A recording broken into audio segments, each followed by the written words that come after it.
బాలచందర్ కమల్ హాసన్ యొక్క గొప్ప ప్రేమ కావ్యం మరో చరిత్ర. ఇందులో సరిత హీరోయిన్గా నటించింది.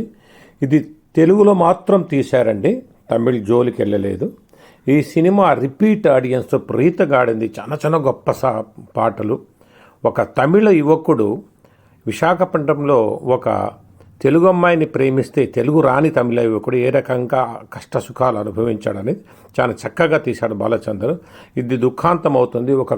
వారి పేరెంట్స్ ఎదిరిస్తే 1 year టైం అడుగుతారు, మీరు కలవకూడదని అగ్రిమెంట్ చేసుకుని వేరైన తర్వాత తిరిగి వాళ్ళు ఏ రకంగా కలిశారా కలవలేదా అనే దుఃఖాంతంతో సినిమా గొప్పగా ఆడింది. ఇదే సినిమాను 1980లో ఈ హిందీలో తీశారండి.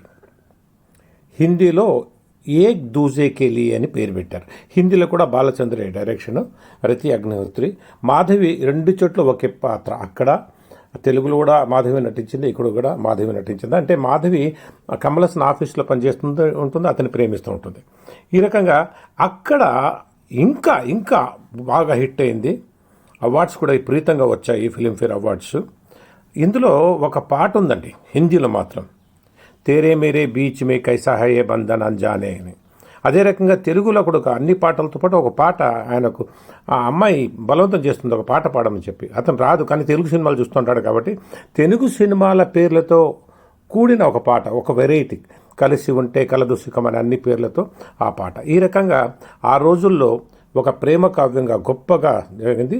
ఇది మద్రాసులో తెలుగు సినిమా 1 year ఆడింది. అది ఈ సినిమా యొక్క గొప్పతనం.